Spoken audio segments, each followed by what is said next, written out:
நண்பர்களுக்கு வணக்கம். என்னென்னா அன்னைக்கு ஒரு தகவல் என்னென்னா, பைக்கு ஓட்டிகிட்டு போகும்போது தான் செல்ஃபோன் காதில் வச்சுட்டு போகக்கூடாதுன்ட்டு சொல்லுவாங்க. பாதையில் நடந்து போகும்போதும் நடு ரோட்டில் நடந்து போகும்போதும் சில பேர் பார்த்திங்கன்னா காதில் ஹெட்செட்டை மாட்டிக்கிட்டு நடந்து போகிறாங்க. அது கூட பெரிய பாதிப்பை தரும். என்னென்னா, நேற்று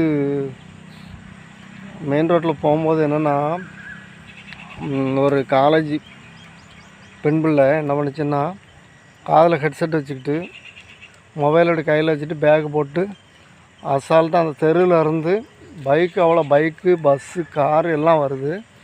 என்ன பண்ணுதுன்னா, ஹெட்செட் வச்சுட்டு அது ஒரு பக்கமே பார்க்கல. அதோட கான்சன்ட்ரேஷன் ஃபுல்லாகவே அந்த மொபைலில் பாட்டோ எல்லாம் யார்கிட்டயோ பேசிக்கிட்டோ போகுதுன்னு நினைக்கிறேன்.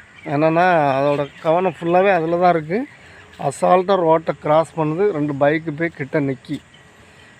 அவங்க வேகம் கம்மியாக போனதுனால இடிக்கலை. என்னென்னா, நம்மளை இடித்தா யாரும் கேட்பாங்க அப்படிங்கிறக்காண்டி போனாலுமே இடிப்பட்ட பிறகு என்ன செய்ய முடியும்? இடித்த பிறகு பைக்குக்காரர் திண்டம் கட்டுதாரு, அது வேறு விஷயம்.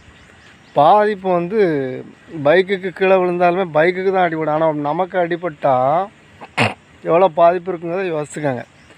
அதனால் நடந்து போகும்போது கூட மொபைலை காதில் வச்சுக்கிட்டு போகிறது, அசால்ட்டாக போய் கிராஸ் பண்ணுறது, நம்மளுக்காண்டி நிற்காது. வாகனம் நிற்காது. ஆளே ஓடி போனாலுமே, ஒருத்தர் வேகமாக ஓடி போனாலுமே அவர் அடுத்த செகண்ட் அப்படியே பிரேக் போட்டு நிற்க முடியாது. அதே மாதிரி தான் வாகனம் அப்புறம் அது எவ்வளோ நிற்குமோ அவ்வளோதான் நிற்கும்.